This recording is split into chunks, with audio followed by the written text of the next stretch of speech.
Palmas aí para esse pessoal tremendo. Aleluia, glória a Deus. Dá uma olhadinha para o seu vizinho aí e fala para ele: eu estou muito animado que você veio nessa noite comigo. Mas fala com convicção, tá? Para que ele acredite que você realmente está animado com ele nessa noite. Estou olhando ali o pastor Marcelo e a pastora Andréia. Eles estão de dupla hoje. Meu Jesus amado. O Natal, o Ano Novo rendeu, né? Glória a Deus, aleluia. Põe a sua mão no seu coração. Pai, nessa noite nós queremos realmente experimentar mais do Senhor, Pai.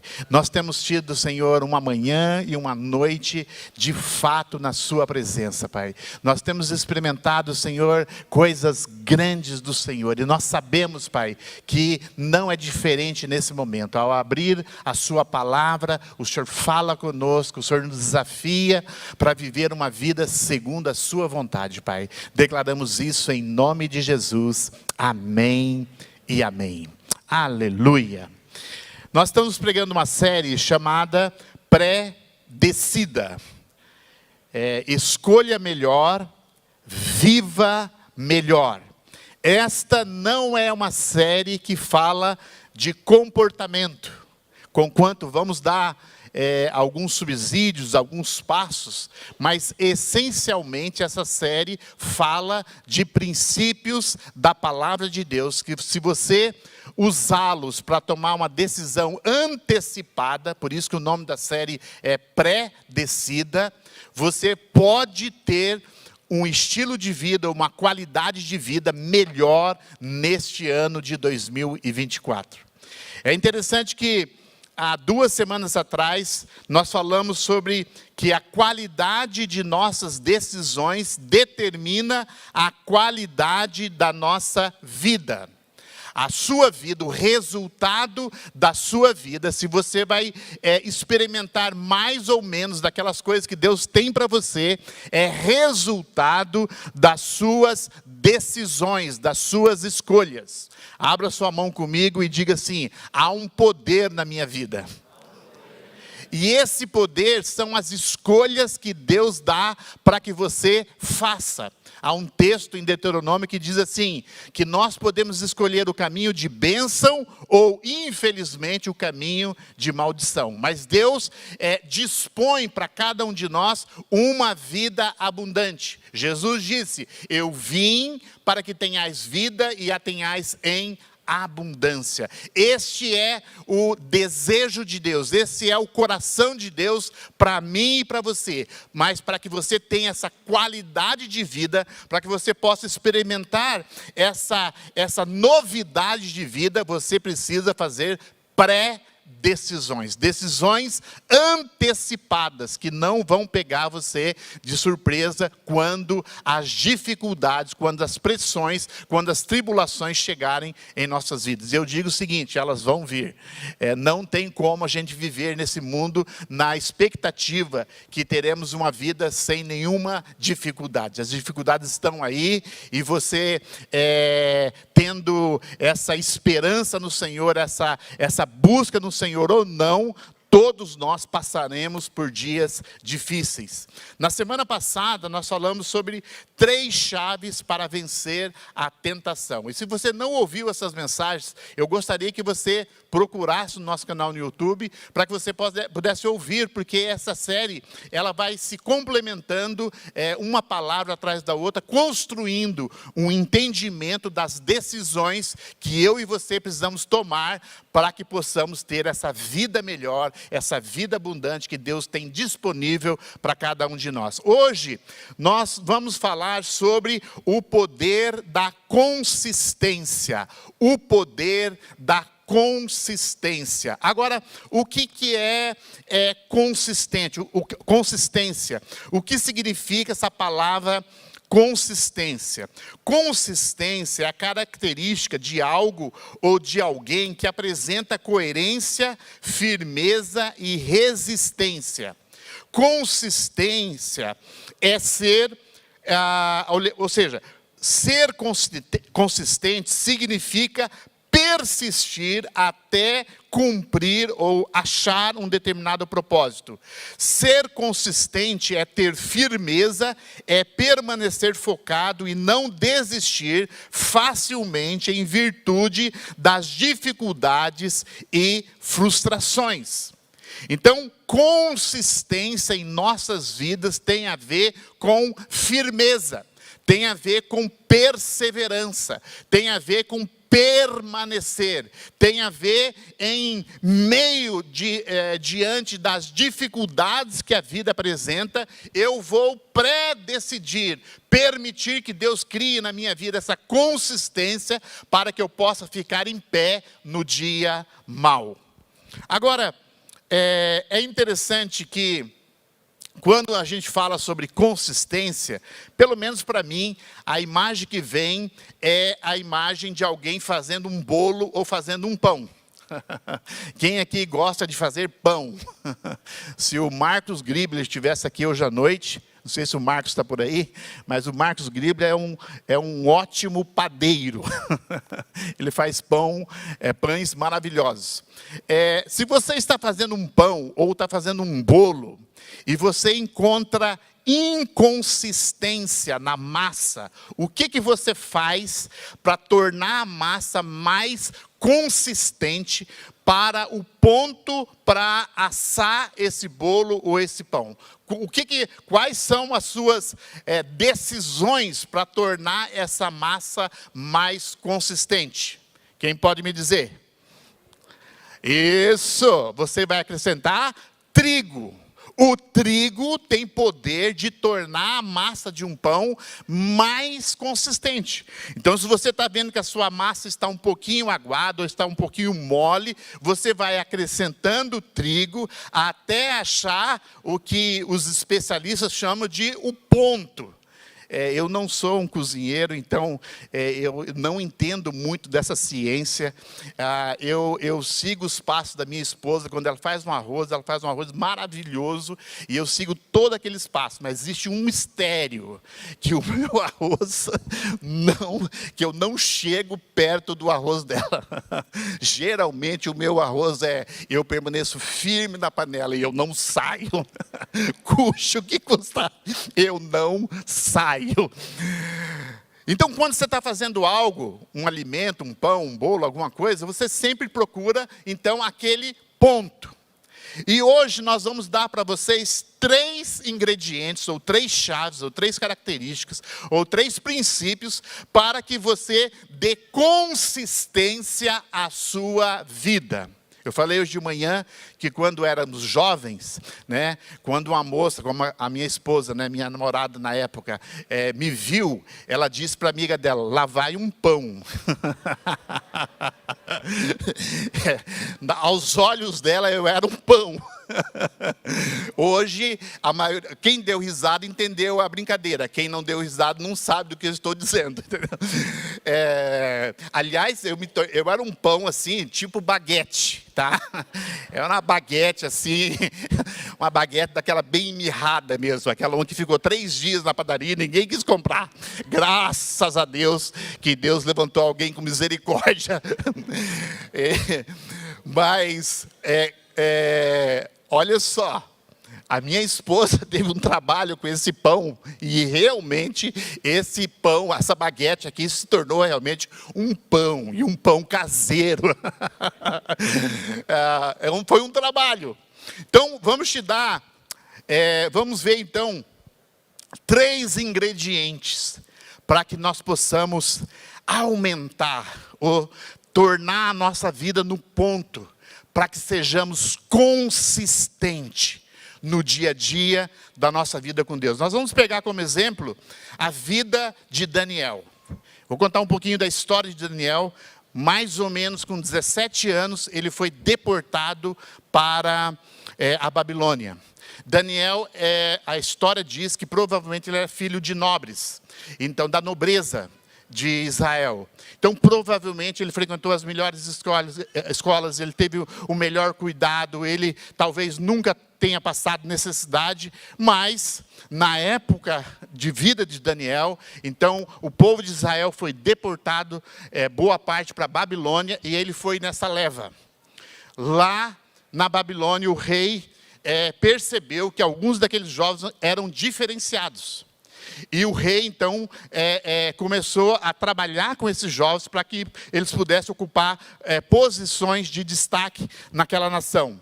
Daniel 6,3 diz assim: então o mesmo Daniel se destacou entre os demais presidentes e governadores, porque nele havia um espírito excelente. Podemos dizer, e podemos parafrasear, dizendo que em Daniel se achou consistência. Em Daniel havia um espírito consistente. E isso fez toda a diferença na vida de Daniel. Agora, consistência, ninguém nasce consistente. A consistência não é algo que eu gostaria muito, né, de receber uma oração e daqui em diante, depois dessa oração, eu sair e realmente não ter mais dificuldades na minha vida, não ter mais problema em enfrentar as dificuldades, enfrentar as coisas que acontecem com a vida da gente, não desanimar, permanecer e continuar firme. Mas isso não vai acontecer. Quem puder fazer essa oração e tem essa graça, essa unção para fazer, eu sou o primeiro candidato para que você imponha as mãos, para que tenhamos isso. Isso dificilmente vai acontecer. Porque a consistência, ela está baseada em escolhas. Você vai se tornar mais ou menos consistente, dependendo dos ingredientes que você acrescentar na sua vida. Eu não tenho como, do dia para a noite, me tornar consistente. Mas eu posso fazer pré-decisões, eu posso pré-decidir e escolher algumas coisas para a minha vida, que vai, ao longo da minha caminhada, me tornando uma pessoa consistente. Uma pessoa que realmente entende aquilo que Deus tem para ela, e uma pessoa que vai alcançar todas as coisas que Deus tem para a vida dela. Saiba que Deus ama você. Deus tem planos para a sua vida. Deus tem uma vontade específica para a sua vida. Hoje eu estava fazendo uma pequena pesquisa sobre a vontade de Deus. Eu não sabia disso, porque isso... Eu tive essa curiosidade, mas tem 25 versículos na palavra de Deus que fala sobre a vontade de Deus. Por exemplo, tem um versículo que fala: esta é a vontade de Deus, a vossa santificação. Tem um outro versículo que Jesus está dizendo: essa é a vontade do Pai, que creiais no nome do Filho de Deus. Existem algumas palavras, alguns versículos que falam de forma genérica qual é a vontade de Deus para a minha vida e para a sua vida. Mas agora Deus tem uma vontade específica para você. E o seu trabalho e o meu trabalho é descobrir qual é essa vontade específica. E na medida que a gente persevera, e na medida que a gente vai se tornando consistente, e na medida que a gente vai enfrentando as intempéries da vida, na medida que você vai crescendo, você vai alcançando aquilo que Deus tem para você especificamente. Por isso não precisa ficar com inveja da outra pessoa que está do seu lado. Não precisa pensar que Deus abençoa mais o seu vizinho do que você mesmo. Não precisa pensar que Deus tem pessoas privilegiadas. Eu não sei você, mas eu já lutei muito com isso no meu coração. E não digo que não luto ainda. Às vezes, eu aprendi uma coisa, tá? Há muitos anos atrás, eu aprendi, porque eu imaginava o seguinte: se eu realmente for transparente com Deus, se eu realmente for verdadeiro com Deus, se eu realmente for visceral com Deus, falar das minhas entranhas, Deus vai fazer alguma coisa comigo, porque Ele vai ficar muito chateado comigo, que Ele não esperava isso de mim, e eu não vou realmente conseguir receber aquelas coisas que eu tenho em Deus. Então eu ficava lidando no meu tempo devocional com Deus, assim, de uma maneira mais ou menos assim, bons amigos. Sabe aqueles bons amigos? Eu não te ofendo e você também não me ofende, e nós dois estamos aqui, eu não te telefono, você não me liga, e nós vamos assim, seguindo a nossa vida. Mas Deus não é isso. Eu li um livro que mudou a minha vida, que não falava do relacionamento pessoal com Deus, mas falava do nosso relacionamento com as pessoas. Esse livro, o título desse livro é Por que Tenho Medo de Lhe Dizer Quem Sou? porque tenho medo de lhe dizer quem sou. Esse livro é muito importante, foi muito importante na minha vida. Porque nos relacionamentos, nós temos medo de dizer para as pessoas quem nós realmente somos, porque nós não queremos perder o nosso relacionamento. E se eu disser quem realmente eu sou para você, pode ser que você não goste e você vai então se afastar de mim. E se você se afastar de mim, eu vou me sentir muito mal, eu vou me sentir um fracassado, eu vou me sentir um rejeitado, e eu não quero lidar com esses sentimentos. Por isso que eu não declaro quem eu sou para você. Mas com Deus não é isso. Você pode realmente abrir o seu coração com Deus, porque Ele pode, e Ele vai te ouvir, e Ele vai começar a trabalhar no profundo do seu coração. Então eu aprendi esse segredo há muitos anos atrás, e isso tem feito uma diferença na minha vida. E muitas vezes quando eu sinto assim, enciumado, achando que Deus está abençoando muito mais o pastor Francisco, por que o pastor João está lá na Polônia, e eu tenho que estar aqui em Curitiba? Por que o fulano de tal está assim, e eu tenho que estar... Por que o nosso irmão tem que estar lá em Paris, tomando cafezinho agora, e eu tenho que estar pregando aqui? Às vezes essas coisas, eu não sei você, tá, gente? Eu quero ser bem transparente contigo. Às vezes essas coisas me pegam, mas eu vou para Deus, e eu falo: Senhor, eu tenho um papo com o Senhor, isso não é justo, Senhor. Senhor, deixa eu falar aqui para o Senhor, deixa eu falar quem realmente o Senhor deve abençoar. O Senhor deve abençoar sou eu, porque... eu sou mais eu, Senhor. Veja só quanto trabalho eu estou fazendo para o Senhor. Eu venho na sala de oração até segunda-feira. Quando ninguém vem, eu venho. Quando nem tinha sala de oração, tá? Não é quando tem a sala de oração. Depois que a gente colocou a sala de oração segunda-feira. Aliás, você sabe que nós temos sala de oração às segundas-feiras? Quem não sabe? Muito bem, então é um convite para você estar comigo aqui na segunda-feira de manhã. Aí você vai falar: pastor, eu trabalho. Desculpe, eu não trabalho, você trabalha. Então tranquilo, pode orar lá na sua casa. Mas eu e você devemos ser extremamente transparentes, porque na medida da sua transparência, você vai permitir que Deus realmente atue na sua vida e transforme o seu coração. Veja só, Daniel foi consistente, ou era consistente moralmente. Ele era consistente nos relacionamentos dele. Ele era consistente nos princípios da palavra de Deus. Ele era consistente na sua liderança. Ele não titubeava para tomar decisões mesmo diante de adversidade. Ele era consistente no seu relacionamento com Deus. Isso custou muito para Daniel. Às vezes a gente tem uma ideia assim, né? A pessoa foi cativo, mas foi cativo assim num ônibus leito, tipo cama, com ar-condicionado e Wi-Fi. Aí ele chegou na Babilônia, colocaram um tapete vermelho, aí ele saiu naquele tapete vermelho, aí ele foi recebido com honras. Aí, não, gente, nada disso. Era um cativo, era um escravo. Mas essas coisas não fez com que Daniel se desfalecesse e deixasse de permanecer com o coração dele, para que Deus pudesse então formar e acrescentar aquelas coisas para que ele se tornasse cada vez mais um homem consistente. Agora vamos ver então esses 3 ingredientes. Vamos pensar lá na farinha, vamos pensar um pouco no óleo, acho que é bem interessante, né? O óleo, né? O óleo da unção. Vamos pensar lá na água do Espírito. São coisas que você coloca num pão. Vamos pensar também no sal, né? É muito importante que você tenha sal no seu pão, né? Eu não sei você, né? Mas esse tempo atrás, eu tive no médico e ele falou 3 verdades para mim que realmente foram difíceis de ouvir, né? É aquilo que você sai do médico bem bravo, né?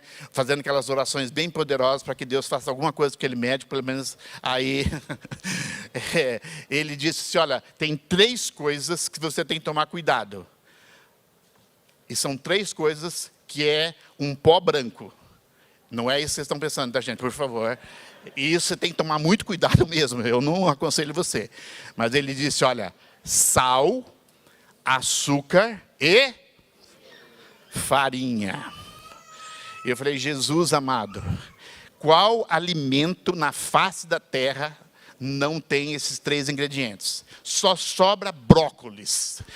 Brócolis brócolis não tem. Isso se você não colocar, porque ele não vem com essas coisas. Mas os demais alimentos da face da terra, você lê o rótulo, começa com sal ou açúcar. É interessante, né? Você toma, né? Eu não posso dizer que eu tomo, tá? Porque isso já não me pertence mais. Mas quando você pega um refrigerante ou um suco, qual que é o primeiro ingrediente que você poderia esperar?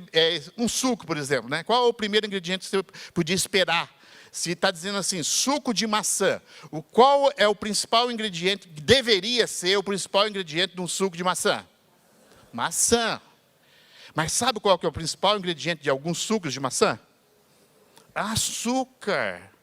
Então, tem açúcar em primeiro lugar, depois tem extrato artificial, sabor, imitação maçã, aí depois tem açúcar reprocessado, não sei o que tal, aí depois tem extrato de identificação com algo parecido com a maçã, mas que é artificial, aí o último produto tem 1% de maçã. E o restante, aí você toma 1% de maçã e você toma o restante, que é praticamente tudo açúcar. Então, é muito importante você saber quais ingredientes você está colocando na sua vida para que você se torne uma pessoa consistente. Para que a massa da sua vida se torne realmente uma massa que possa suportar um forno, que possa suportar altas temperaturas. Eu nunca vi ninguém, a minha mãe, ela fazia pães, e na minha casa tinha bananeira. Eu não sei porquê, não me pergunte isso, que eu não sei essa ciência. Essa ciência é grande demais para mim.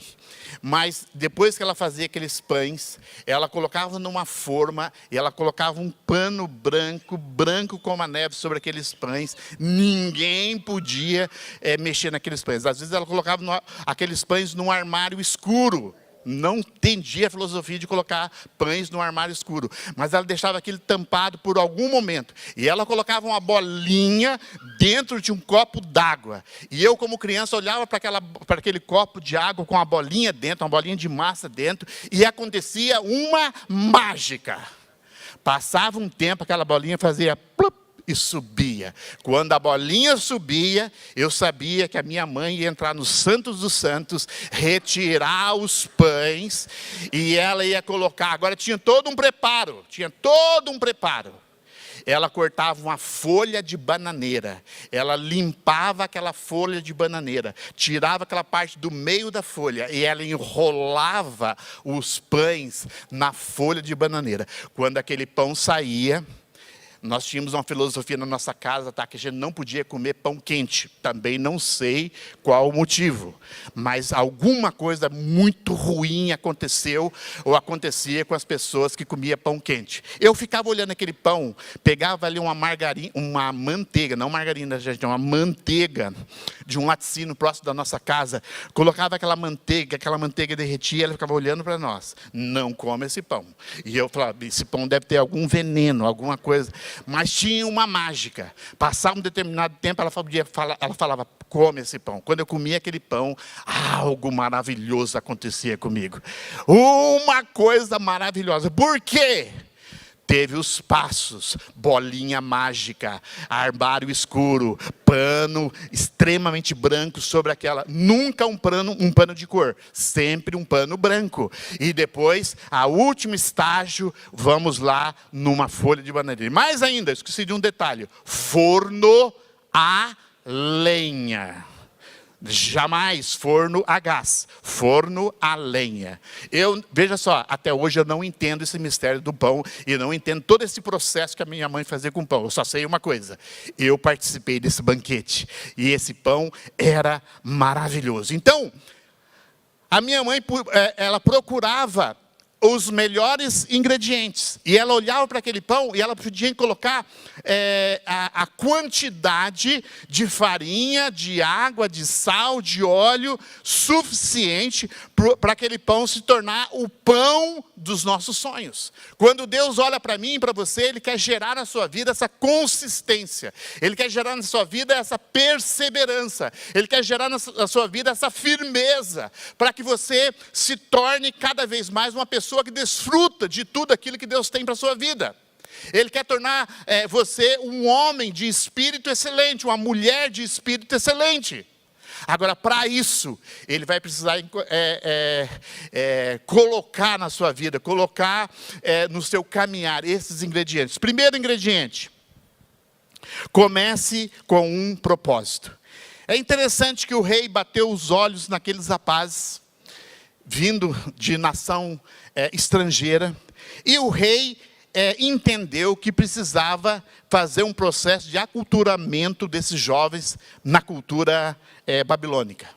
Então, ele falou assim, olha, eu preciso mudar a mentalidade desses jovens, eu vou mergulhar eles em todo o conhecimento babilônico, para que eles se tornem pessoas aqui debaixo do meu governo, pessoas que possam servir.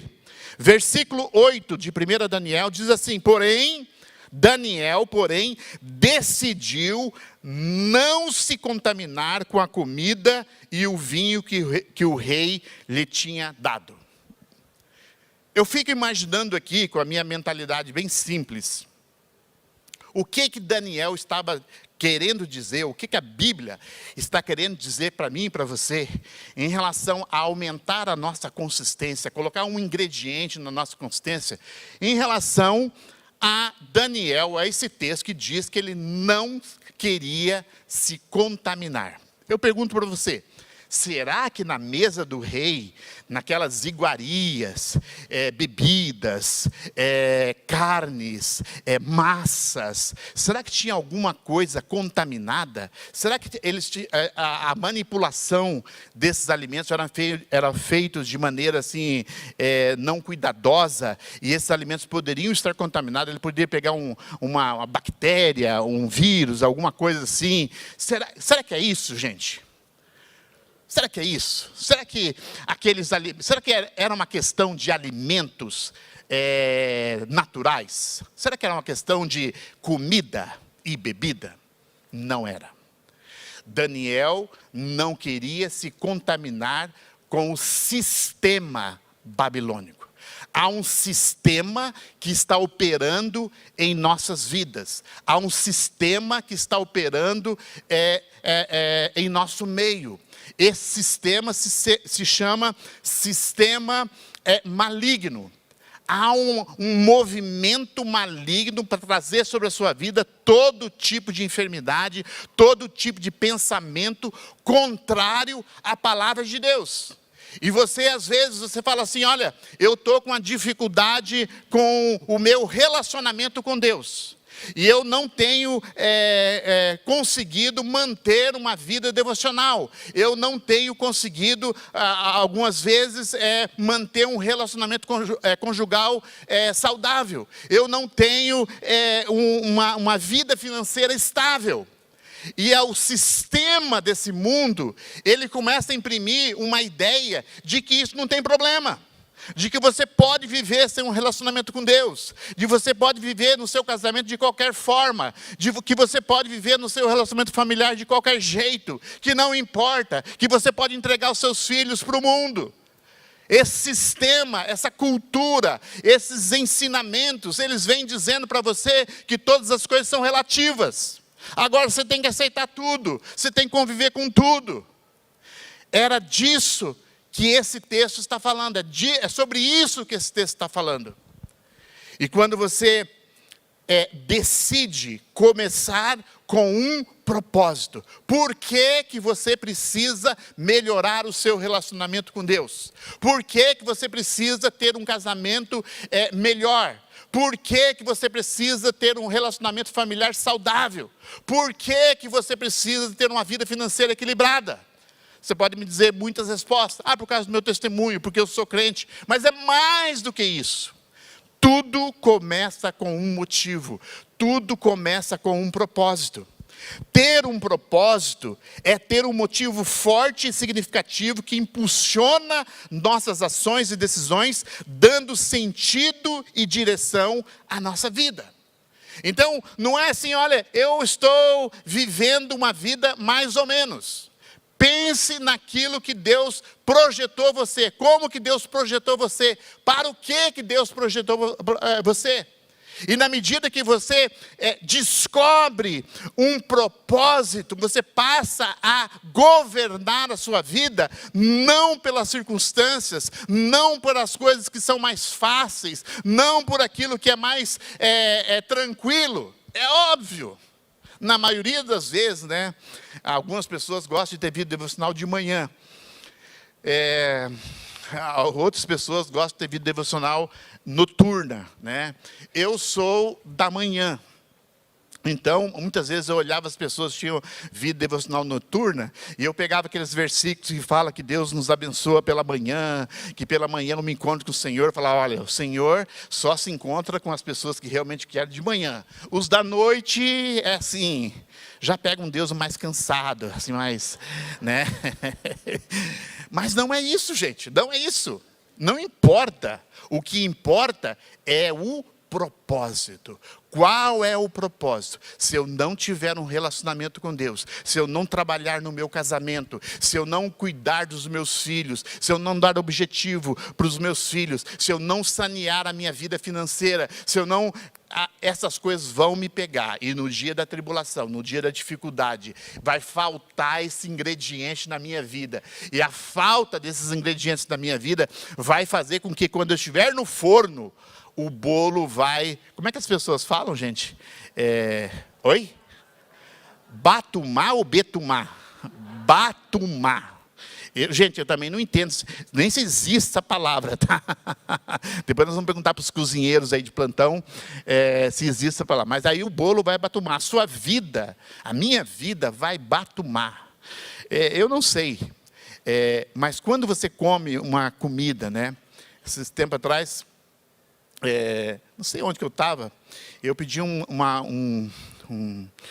era algo salgado, assim, parecido uma torta, e estava bonito por fora, mas quando eu dei a primeira mordida, estava cru por dentro, ao ponto de dar para você perceber até aquele gosto do tipo da farinha. Era farinha, não vou falar a marca dela, né, porque... Mas quem gosta de comer uma comida que por fora está aparentemente crocante e por dentro está bem crua? Ninguém gosta. Então, se você não começar com propósitos na sua vida, dificilmente você vai ter ânimo para andar naquilo que Deus tem para a sua vida. É o propósito que nos move do desejo, eu quero ter uma vida melhor, para uma conquista. O propósito te faz permanecer. Segundo ingrediente. Vamos lá para a próxima tela. Próxima tela. Próxima tela. Aí. Permaneça mesmo se fracassar. Eu mudei um pouquinho essa frase, eu coloquei assim: permaneça mesmo diante de fracassos aparentes. Às vezes na sua vida cristã, na minha vida cristã, a gente tem momentos que parecem fracassos. E às vezes a gente fracassa mesmo. Quantas vezes, eu não vou falar de você, mas eu vou falar de mim. Quantas vezes eu determinei no meu coração, eu estava esperando o ano virar, e eu falei, esse ano eu vou ler a Bíblia inteira. E eu não vou ler... geralmente 4 capítulos por dia, dá para você ler a Bíblia inteira. Eu disse, eu vou ser melhor que todo mundo. Eu vou ler 20 capítulos por dia. E eu vou conseguir.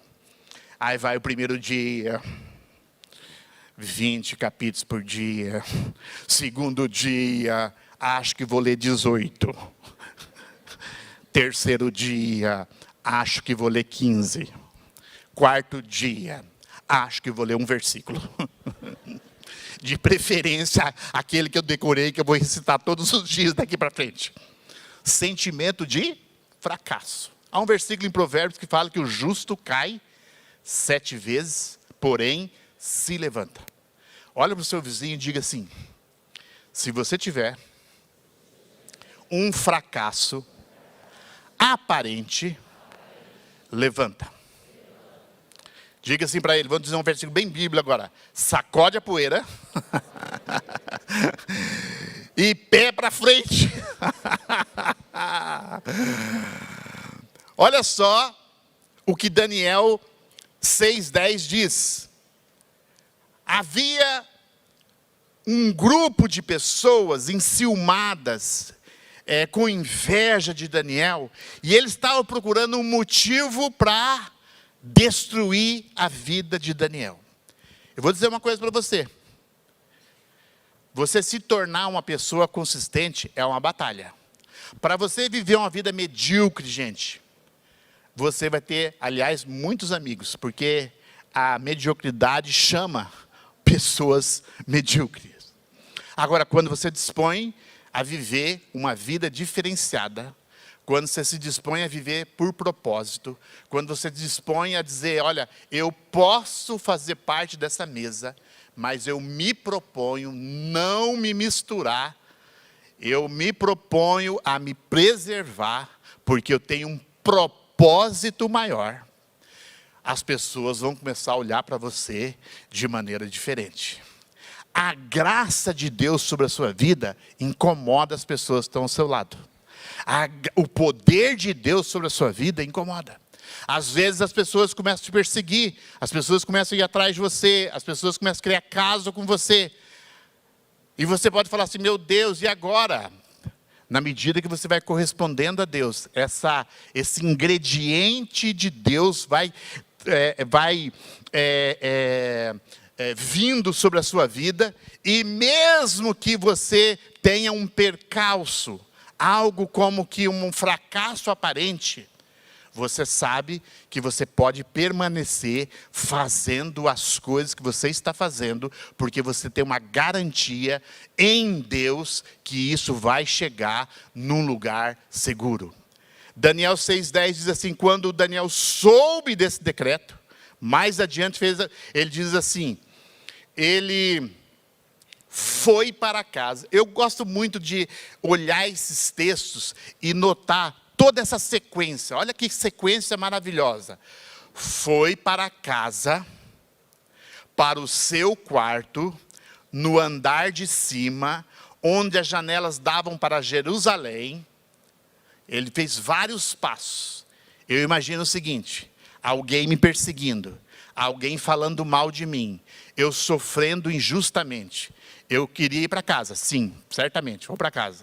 Mas eu vou para casa, eu vou me enfiar debaixo de uma coberta, mesmo com esse calor de Curitiba, e eu vou lá chorar as minhas autocomiserações, e eu vou ficar ali dizendo para Deus, por que isso, por que isso, por que essas coisas estão acontecendo comigo, por que só eu, por que eu estou sendo perseguido, e eu vou me tornar um bebê espiritual chorão.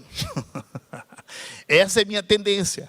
Essa é a minha tendência. Eu sempre, às vezes, naquela figura do copo com água até o meio, a minha tendência é sempre ver o copo, o que você acha? Mais vazio. Eu não tenho essa tendência natural de ver o copo mais cheio. Eu sempre vejo o copo mais vazio. Mas olha só o que Daniel fez. Ele fez todo esse percurso. Foi para casa, para o seu quarto, no andar de cima, onde as janelas davam para Jerusalém, e ali fez o que costumava fazer.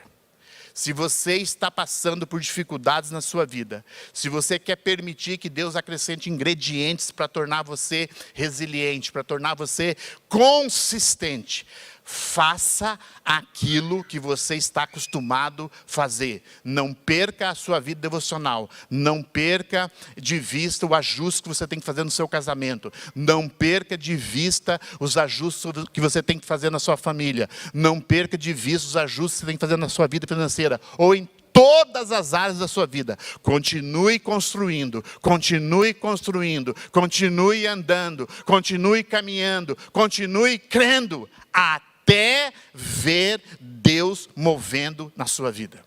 Sabe, eu gosto muito de um texto de Romanos, se eu não me engano, Romanos 4, que fala a respeito de Abraão.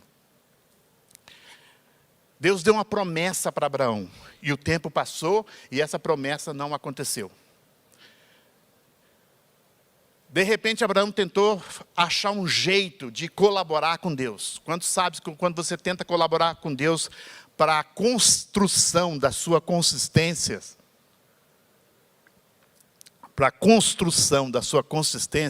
algo muito errado acontece. Então, Abraão gerou Ismael. Deus disse, olha, não é seu filho, pode continuar. E Deus foi falando com Abraão e foi criando essa consistência na vida de Abraão.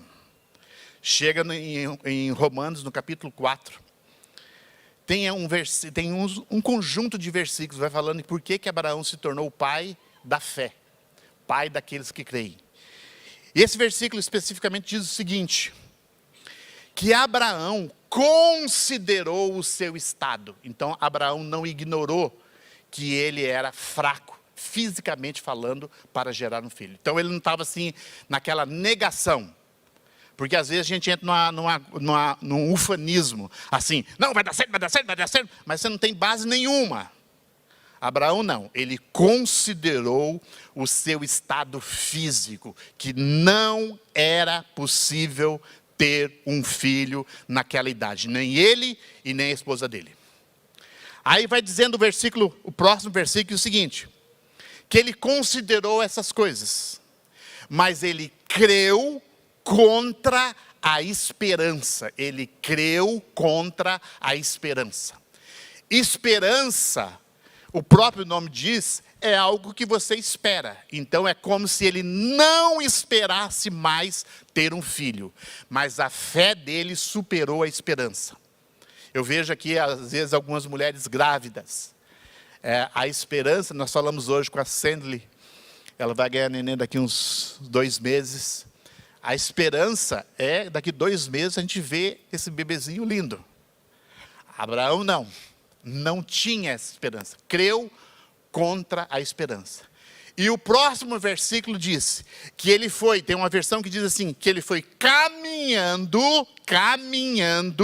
dando glórias a Deus. É isso que fez Daniel. No meio da perseguição, ele entendeu que Deus estava acrescentando ingredientes na vida dele, porque coisas grandes viriam sobre a vida de Daniel.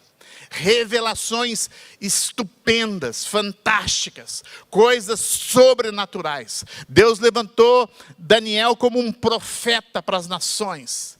O profeta que profetizou a volta de Israel do exílio para Jerusalém. O profeta que viu coisas que ainda não aconteceram. Tem uma semana em Deus ainda, que vai ser uma semaninha bem difícil, né? Esperamos que estejamos aqui preparados para passar essa semaninha que vai acontecer na história. Daniel viu essa semana. Ele viu grandes coisas em Deus, mas ele permaneceu mesmo diante de fracassos aparentes. E última chave, ou último ingrediente.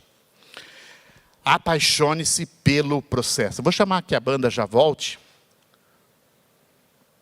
Pelo menos eles ficam aqui comigo, né? Eu não fico sozinho.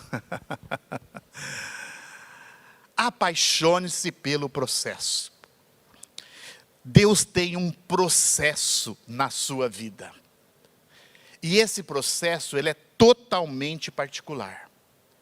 Talvez esse processo é a farinha que você precisa acrescentar aí na sua vida para melhorar a consistência da sua vida. E a maioria de nós, infelizmente, a maioria de nós, às vezes, fracassa por não entender a maneira pela qual Deus trata com você, lida com você no meio desse processo. Tem um versículo em Romanos 8, 28, nós conhecemos bem, diz assim, sabemos, ou pelo menos deveríamos saber. Esse texto está afirmando, sabemos, mas nem sempre a gente sabe, nem sempre a gente sabe. Sabemos que todas as coisas cooperam para o bem daqueles que amam a Deus, daqueles que são chamados segundo o seu propósito. Veja só, propósito, levantar após fracasso e apaixonar pelo processo ou pela maneira que Deus lida com você. Todas as coisas que estão acontecendo na sua vida exatamente hoje, e na sua vida como um todo, elas são liberadas por Deus. Não é que é a vontade de Deus expressa para você, porque Deus deseja que a gente viva uma vida abundante em todos os dias. Mas às vezes a construção dessa consistência, para que a gente possa desfrutar dessa vida abundante, passa por esse processo. E esse processo é como se fosse um teste. Eu peguei uma definição de processo aqui que diz assim: processo é um conjunto organizado de atividades interrelacionadas que visam atingir um objetivo específico. Deus tem na sua vida um conjunto de atividades relacionadas ou correlacionadas. E essas coisas vão acontecer com você. Às vezes você não entende por que você está numa cova de leões. Às vezes você não entende porque você foi rejeitado. Às vezes você não entende porque você foi preterido. Às vezes você não entende por que essas coisas estão acontecendo na sua vida. Às vezes você não entende por que fulano de tal foi promovido e você não foi. Às vezes você não entende por que seu casamento é desse jeito. Às vezes você não entende por que você foi traído. Às vezes você não entende muitas coisas. E talvez muitas dessas coisas foram por causa de decisões que você não tomou, ou decisões até equivocadas que você tomou. Mas mesmo assim, Deus não perdeu o controle da sua vida. E se você der uma oportunidade para Ele, Ele vai usar todas as coisas para cooperar com esse ingrediente que vai descer sobre a sua vida e vai tornar você um pouco mais consistente. Deus deseja fazer isso com você. Quando eu olho na vida de homens de Deus, que passaram por esses processos sem entender, eu me admiro como que eles puderam discernir e corresponder a esse processo. Eu vejo a vida de José. Sabe, às vezes as pessoas dizem: José teve um sonho, teve um outro sonho, e ele saiu compartilhando com as pessoas. Gente, quando eu recebo uma palavra profética desse tamanhozinho, eu fico tão empolgado que Deus revelou alguma coisa no meu coração, que eu quero compartilhar 50 vezes com todo mundo, para dizer assim: olha, Deus está me usando. Agora imagina José, um garoto, recebe uma visão de Deus. Deus estava dizendo a respeito dele: eu vou te levantar, e você vai preservar a sua geração. Gente, não vai culpar José de ter recebido essa visão. Vai falar com Deus, que deu essa visão. Mas ele não é culpado, porque ele teve essa visão de Deus, e ele compartilhou essa visão, porque o pai dele preferia ele em relação aos irmãos. E os pais não devem fazer isso, tá, gente? Não devem fazer de jeito nenhum. Mas que culpa um filho tem de ser preferido em relação aos outros irmãos? Que culpa ele tem? Que culpa ele tem de ganhar uma roupa nova e os outros irmãos não ganharam? Que culpa ele tem do pai dizer para ele: vai lá cuidar dos seus irmãos e me traz informação, se eles estão agindo bem ou não? Ele não teve culpa alguma. Ele era simplesmente um adolescente bem intencionado. De repente, tudo na vida dele começa a ir de mal a pior. É jogado numa cova, é vendido pela segunda vez, cai numa casa, é perseguido moralmente falando, precisa fugir daquela situação, vai preso, condenado, culpado por algo que não fez. Eu pergunto para você: vale a pena ser consistente? Vale a pena permitir que Deus crie isso na minha vida? Não vale a pena jogar tudo para cima e falar, agora também já deu. Eu tenho um limite e eu não quero mais essa brincadeira de ser crente. Eu não quero mais essas brincadeiras de servir a Deus. Agora eu vou fazer do meu jeito, porque eu fiquei a vida inteira tentando fazer do jeito de Deus, a coisa não deu certo. O que aconteceu com José? Está lá na prisão. Pior lugar. Isso não é... Às vezes a gente vê esses programas de prisões, né? Esses dias eu estava com a minha filha vendo a prisão da Finlândia. Jesus amado, é melhor do que o meu apartamento. Muito melhor, entendeu? Se uma pessoa cometeu um crime na Finlândia, vai preso. É ótimo você estar preso. Não era a prisão da Finlândia. Não era. Está naquele lugar. Naquele calabouço. Mas uma disposição dentro do coração. De dizer, eu não negocio os meus valores. O chamado de Deus é lá em cima e é aqui embaixo. E aqui embaixo eu vou continuar fazendo tudo que eu faço. Servir as pessoas ao meu redor.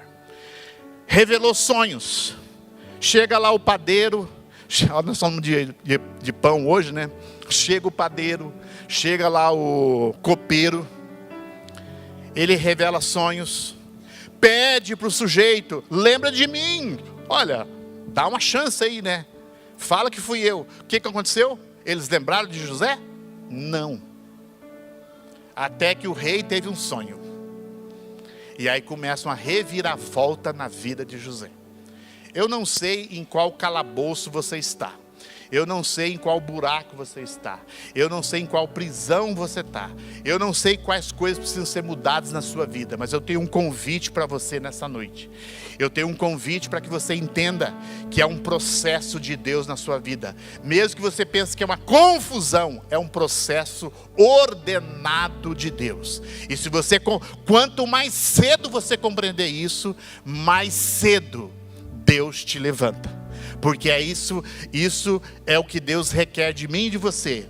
É uma escolha, é uma decisão de o que Ele faz com você, Ele tem o direito de fazer. E Ele é um Deus amoroso, Ele é um Deus que quer o seu bem, Ele é um Deus que não está querendo destruir a sua vida, pelo contrário, Ele quer levantar a sua vida. Ele tem vida abundante para você, Ele tem coisas boas para você, Ele tem um casamento excepcional para que você viva, Ele tem uma vida financeira equilibrada, Ele tem um relacionamento íntimo.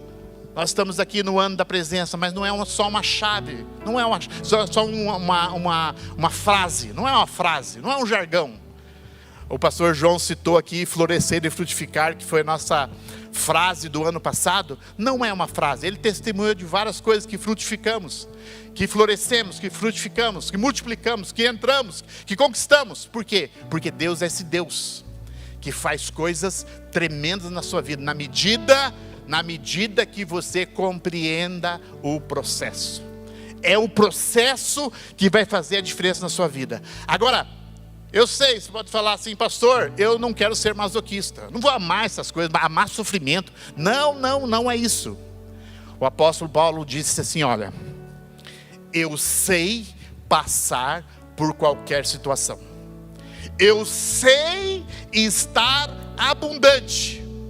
Mas eu sei passar fome, eu sei passar necessidade. O que ele estava querendo dizer? Olha, se eu tiver aqui numa mesa farta, tendo todas as necessidades supridas, eu darei glória a Deus.